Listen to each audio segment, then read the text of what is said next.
Hello everyone, my name is Franco, and in today's video I want to talk about one of the best books I've read in my entire life, and that is Paulo Coelho's The Alchemist. Let's begin. So basically this book is about following your dreams, pursuing what they call your personal legend, which is kind of a version of yourself where you have achieved your dreams. It talks about a lot of stuff like, for example, following your heart and not being afraid of obstacles, and a lot of things that I know that can sound a little bit cliche and that many times are reduced to like a little sticker note that we would put on our fridge or something like that. But just the way Paulo Coelho writes about it, every page has like at least one thing that you could like highlight and something where you like, damn, that was deep. Yeah, it has brought me to tears a couple times, to be honest.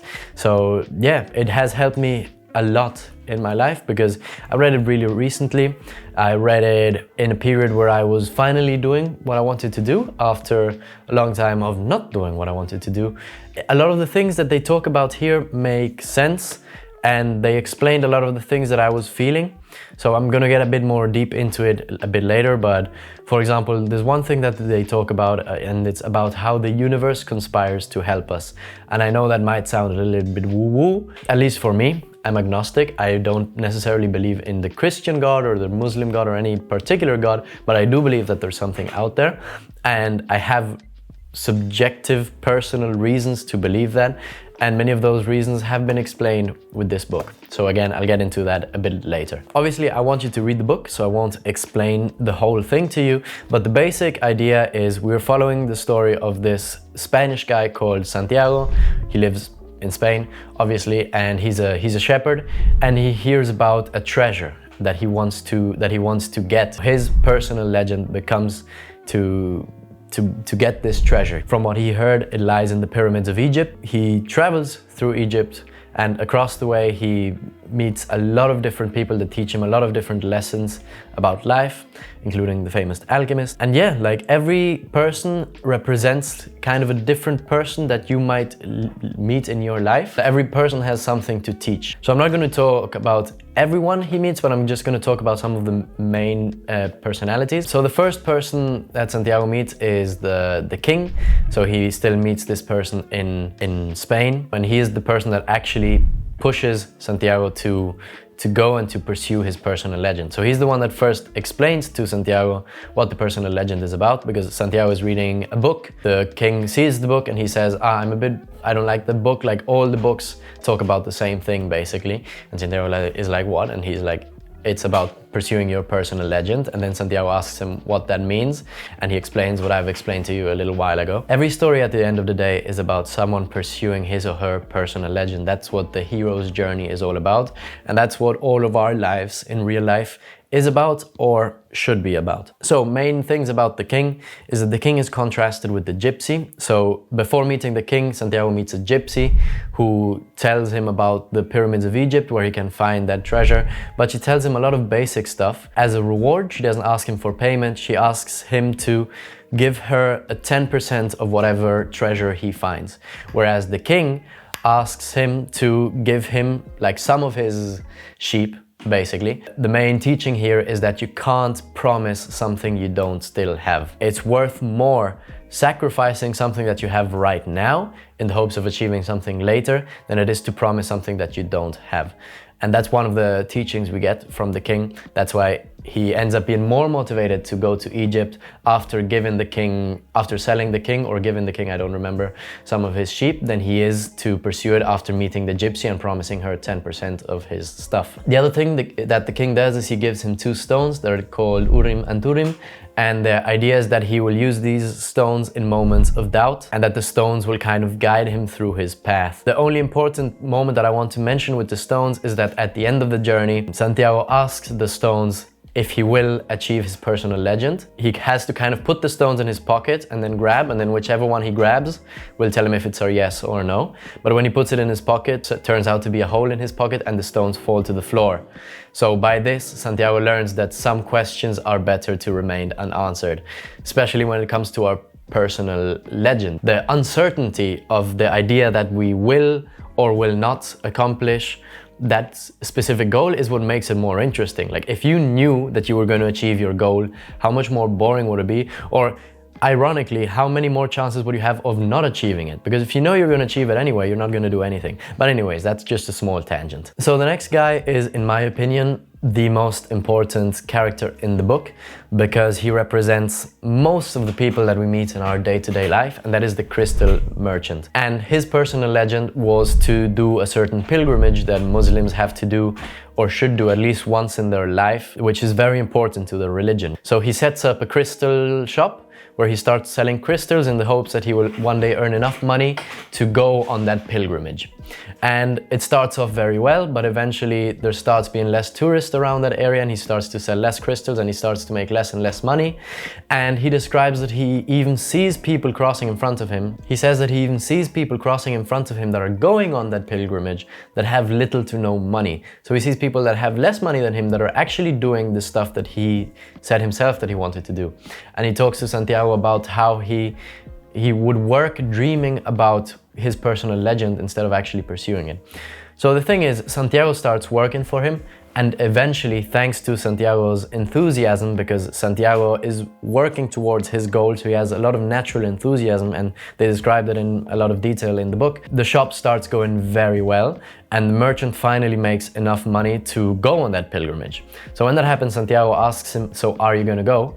And the crystal merchant says no. I'm paraphrasing, but he basically says he doesn't want to achieve his legend and find out that that was a disappointment.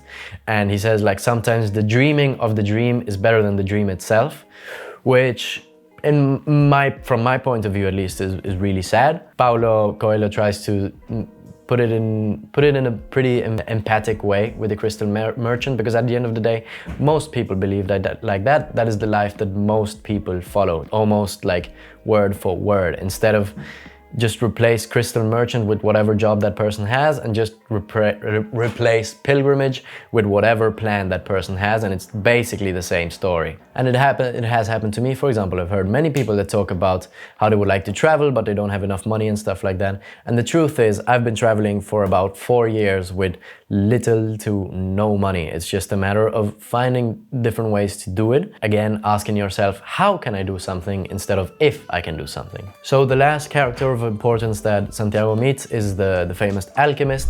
So the Alchemist is again like a sort of mentor figure for Santiago, and he talks to him about the power of the universe and the idea that everything is connected, which I think is a breath of fresh air, because nowadays, especially in Western culture, everything is so individual and everything is about us pushing through obstacles and stuff like that. And we forget sometimes that we are actually kind of connected with everything.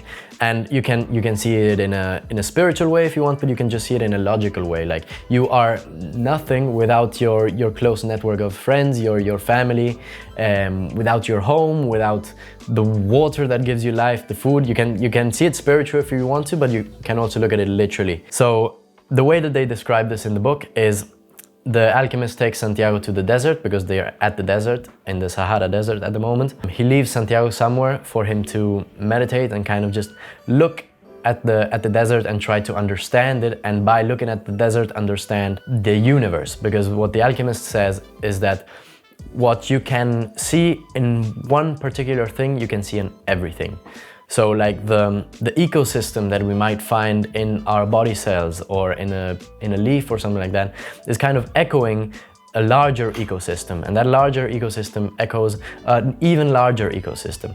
So for example, I might be paraphrasing some of this stuff, but if I don't recall incorrectly, what Santiago finds out is that, for example, the earth puts so much love into a certain plant or something like that. And what happens? That plant ends up being eaten by an insect. So it's like you've put so much effort into it for what? Just for that plant to die, basically. But then that insect gets eaten by a bird or something like that.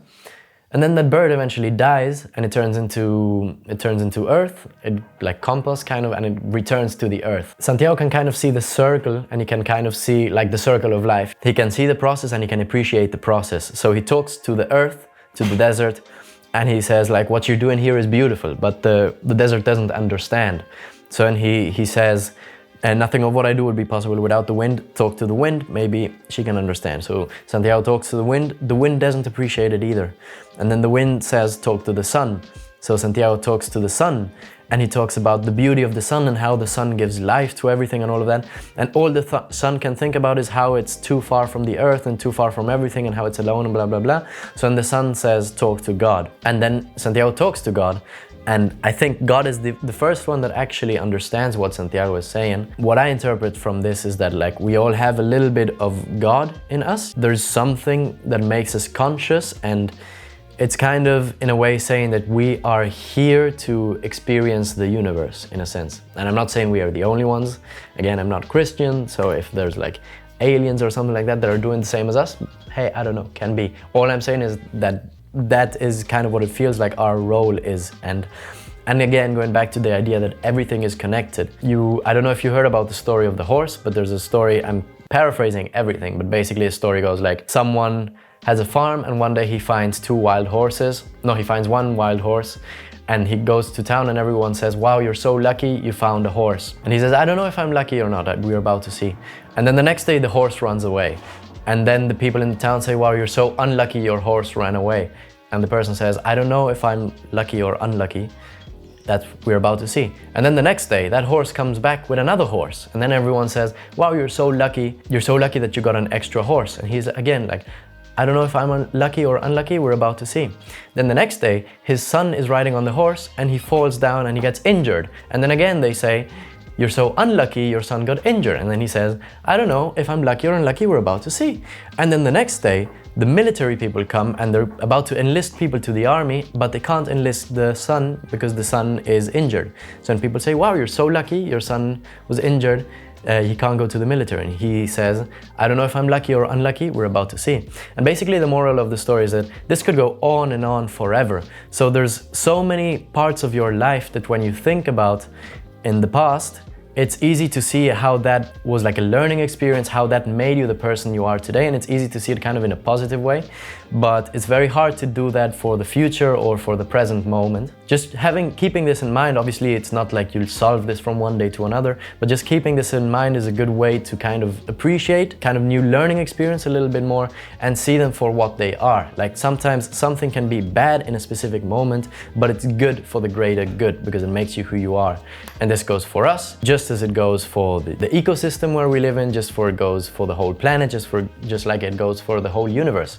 Stuff dies and stuff is reborn. This is obviously a very basic interpretation. Someone as eloquent as Paulo Coelho could probably put it better than me, but this is what he's referring to when he talks about how we are a part of everything and how we are a part of the universe. So for example, one of the things that I think it's the king says to Santiago is how the universe conspires in our favor once we've decided to follow our personal journey. I can attest to that. So for example, what he says is, first of all, the universe gives us something that we know very well, and it's called beginner's luck, because the universe kind of wants to push us towards the direction that we want to head to. I'm personificating the universe, but the universe wants us to see that we can achieve our goals, and it kind of wants to help us in this way. But then once we're very close to achieving our goals, it'll make the opposite. It will make our life really hard, in a way testing us, in a way asking us like, is this really what you want? And it is up to us to say, yes, this is really what I want, to keep pushing forward, and eventually the universe will say, okay, all right, and it will give it to you. So I can attest this in my own life. So for example, having traveled for the past 4 years, that's not normal life, especially from 18 till 22. But the funny thing is, at the end of those travels, I actually didn't want to travel anymore, or at least I didn't want to travel in the same way I was traveling before, because I was going from town to town, always living in farms, and I actually wanted to live in the city for a little bit because I've never really lived in the city. The thing is, I lived at a campsite where everyone wanted to go to farms and work and be in nature and all that, which is understandable because they had just started their travels, but I had already been traveling for at least 3 years. So I was kind of the only person that decided to come to Melbourne. I was in Tasmania and I decided to come to Melbourne and live the city life and kind of get like a normal life, a normal job, everything. And yeah, this was one of the first times in a long time that I did what I actually felt like I wanted to do.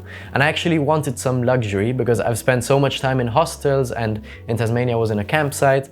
I spent so much time just worrying so much about basic necessities that I actually wanted some luxury back in my life. I wanted to remember that I'm a human being and not an animal. I went on couch surfing and I found someone that I could stay with until I could find an apartment.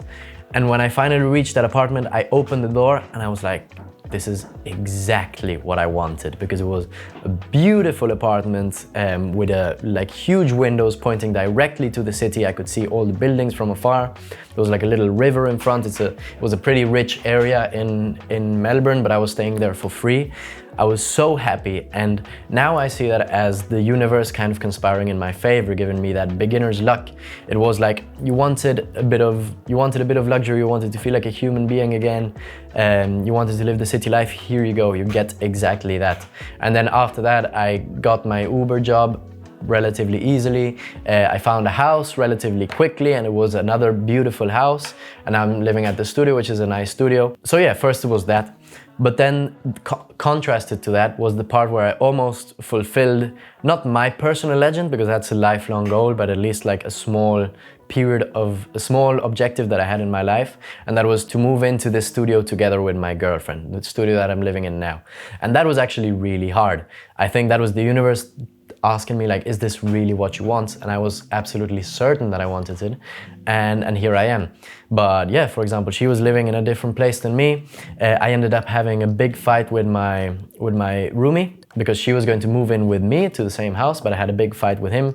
So he ended up kind of kicking me out, if you want. We didn't have no car, so I had to rent a car so that we could put all of our stuff so that we could move.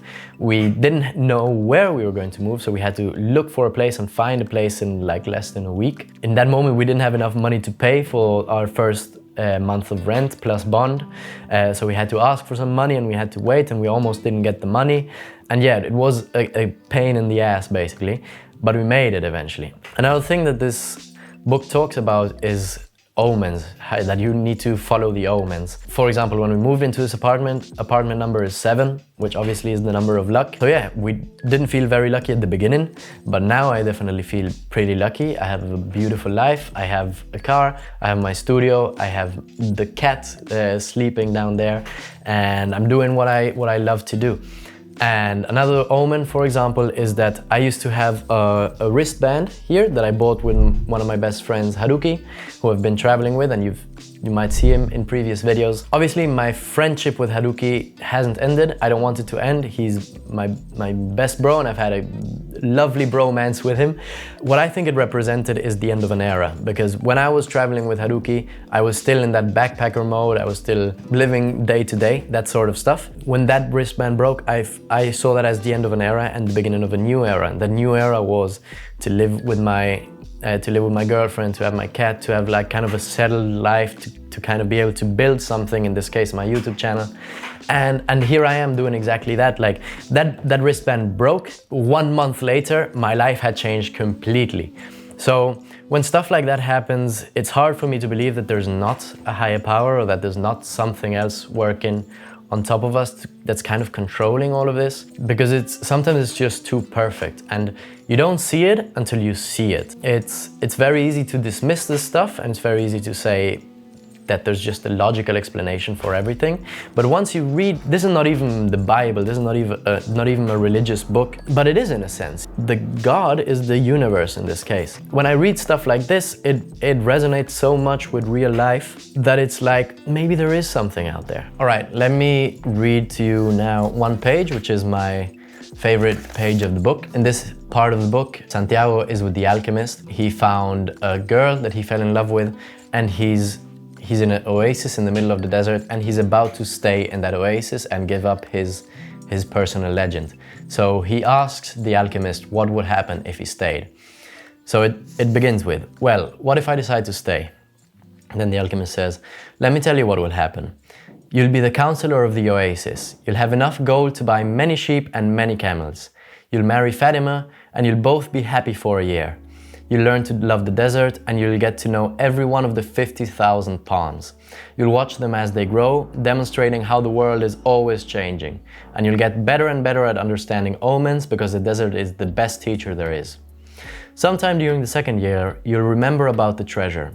The omens will begin insistently to speak of it, and you'll try to ignore them. You'll use your knowledge of the welfare of the oasis and its inhabitants. The tribal chieftains will appreciate what you do, and your camels will bring you wealth and power. During the 3rd year, the omens will continue to speak of your treasure and your personal legend. You'll walk around night after night at the oasis, and Fatima will be unhappy because she'll feel it was her who interrupted your quest. But you will love her and she'll return your love. You'll remember that she never asked you to stay, because a woman of the desert knows that she must await her man. So you won't blame her. But many times you'll walk the sands of the desert, thinking that maybe you could have left, that you could have trusted more in your love for Fatima. Because what kept you at the oasis was your own fear that you might never come back. At that point, the omens will tell you that your treasure is buried forever. Then, sometime during the 4th year, the omens will abandon you because you've stopped listening to them. The tribal chieftains will see that and you'll be dismissed from your position as counselor. But by then, you'll be a rich merchant with many camels and a great deal of merchandise. You'll spend the rest of the days knowing that you didn't pursue your personal legend, and that now it's too late. You must understand that love never keeps a man from pursuing his personal legend. If he abandons that pursuit, it's because it wasn't true love. The love that speaks the language of the world. Anyways, that was my favorite part of the book, because it says what will happen if you don't pursue your personal legend. And at least in this case, it didn't sound too bad, did it? Like, Santiago will have money, he will have sheep, he will have a high position, and he will have his wife. But all of that will eventually fall apart. That's the problem. And even if he remains with all of that money, he will still know that he didn't pursue his personal legend. He will still die knowing that he didn't do what was kind of his purpose in life. I feel like there's nothing more bitter than that. If someone asks me what's my life fear, that is my life fear, to die knowing that I didn't do what I wanted to do, that I didn't pursue my personal legend. And yeah, just what some people call love is really fear. It's really mistrust, is really thinking that someone will not trust you enough to allow you to pursue your personal legend. For me, someone who is not single anymore, this is like a pretty good reminder about how to balance my YouTube channel and kind of my passion, because it's YouTube channel for now, but I want to start doing more stuff with video and I want to see where it leads. And if it ends up leading to something that has nothing to do with video, I'm fine with that. But I want to follow that path and I want to make sure that I stay on that path. So I want to know how to balance that and my relationship and my personal life and all of that. But it's so easy to get caught up in your job, in your application for your visa and all of this stuff that comes up, and to forget about your personal legend. That is why this is the first thing that I'm doing in the morning. I have the whole day free today. I have a lot of paperwork to do. I have some payments I need to make. I have some stuff that I need to do. But the first hour of my morning is dedicated to this. The first maybe 4 or 5 hours of the morning are dedicated to this, because this is my dream. This is what I want to pursue. So anyways, this book is fucking great. It has given me so much inspiration to follow my dreams, and in a different way that the typical YouTube entrepreneurs do, a way that sometimes feels a little bit empty to me. This is a little bit more spiritual. It's a little bit more connected with the universe instead of trying to fight it, and yeah, it's brought me to tears. And just a little story, something, if you want something that might prove to you in a sense that this is how the world works, at least in my view, is, for example, with my girlfriend we were watching the show Alone Australia, which is a show in where people are left alone in the middle of the wild and they have to survive with just 10 items. So in the show, the winner ended up being a woman who was a little bit of a hippie. Her method was to just walk barefooted in the sand or in the earth or wherever, and she was just like enjoying it. Like, while other people were busy looking for food or looking for shelter or building stuff, she was just enjoying the sun. And obviously she did build shelter and she did all of that, but compare that to the person who came second place. He was an engineer, ex-military person, someone who was obviously very smart, an expert survivalist. He had a following based on his survivalist skills. He built like a kayak, he built a fishing rod, he built so much stuff out of nothing. And he was clearly more equipped. Like, if it were a CV, his CV would have been better than the one of the hippie. It's not a small detail that he was a man and he was maybe in his 40s or something like that, whereas she was almost in her 60s. So on paper, he should have won. but she ended up winning. And for example, he was so unlucky, he didn't catch any fish, he did catch some fish, but he caught really not enough food. Whereas she once went to pee at night, and when she went to pee, she saw a wombat or something like that, like right in front of her, and she just jumped on the wombat, and then she had food for I don't know how many more days. What I was saying when Ali, my girlfriend, is that this is it. It's kind of like she just went to that place with the mentality of not fighting with nature, but actually working together with nature, and nature kind of rewarded her. Whereas the other guy, and most people that went there, went with the idea of fighting nature, and nature was like, no, you're not gonna win. I do believe we have to work hard and we have to push our way through obstacles, and all of that is definitely true. But in a certain sense, we don't have to constantly feel like we are alone, because I do think, and that's a big part of the message of this book, I do think that there's a higher being or something out there that sees our work and that kind of helps us. And for example, I've done this YouTube thing for 8 years with no pay, but I keep on doing it, mostly because I really enjoy it, but also a little bit because I really have trust that if I keep doing this, eventually I will get rewarded. And it might take me 8 more years of working with no pay, but eventually I'm gonna get rewarded. And that is kind of the message of this book, and the message that I want to bring across. Obviously, I'm not perfect. I apply these things to my life when I remember them, and when I'm not too emotional to just throw everything away. But yeah, that's basically it. I would really highly recommend you to read this book. It might just change your life. And there's not much more to say. As always, I hope you really enjoyed the video. If you did, don't forget to please leave a comment down below, like and subscribe, and if you subscribe, please hit the bell icon so you won't miss any future videos. If you're on YouTube, know that I have a Spotify channel where I upload all the audio versions of these videos, so you can listen to it as a podcast, which might be easier for you.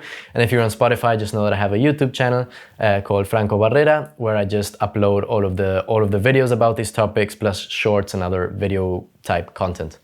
Anyways, that has been it. My name is Franco, and I'll see you in the next one. Bye bye.